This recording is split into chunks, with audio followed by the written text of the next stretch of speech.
બનાસકાંઠા પોલીસે પાલનપુરમાં થયેલા ચેઇન સ્નેચિંગના એક ઉકેલાયેલા ગુનાનો ભેદ ઉકેલી 2 રીઢા ગુનેગારોને ઝડપી પાડ્યા છે. પોલીસે આરોપીઓ પાસેથી કુલ રૂપિયા 1.70 લાખનો મુદ્દામાલ રિકવર કર્યો છે.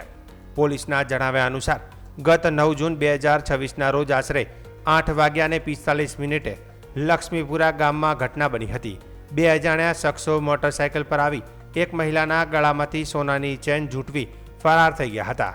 આ મામલે પાલનપુર શહેર પશ્ચિમ પોલીસ સ્ટેશનમાં BNS કલમ 304(2) અને 54 હેઠળ ગુનો નોંધવામાં આવ્યો હતો.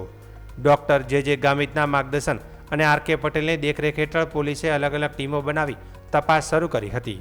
પોલીસે ઘટના સ્થળ અને શહેરના પ્રવેશ નિકાસના માર્ગો પર CCTV ફૂટેજની તપાસ હાથ ધરી હતી.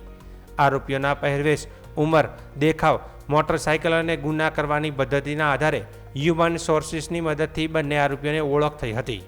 પકડાયેલા આરોપીઓની પૂછપરછ દરમિયાન તેમણે ગુનાની કબૂલાત કરી હતી. પોલીસે બંને આરોપીઓને કોર્ટમાં રજૂ કરીને 3 દિવસના રિમાન્ડ મેળવ્યા છે. તેમની પાસેથી લૂંટાયેલી સોનાની ચેન, ગુનામાં વપરાયેલી મોટરસાયકલ અને મોબાઈલ ફોન જપ્ત કરવામાં આવ્યો છે.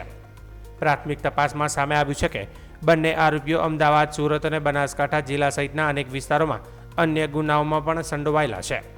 પાલનપુર શહેર પશ્ચિમ પોલીસ દ્વારા તેમણે આચરેલા અન્ય ગુનાઓ અંગે પણ વધુ તપાસ હાથ ધરવામાં આવી રહી છે.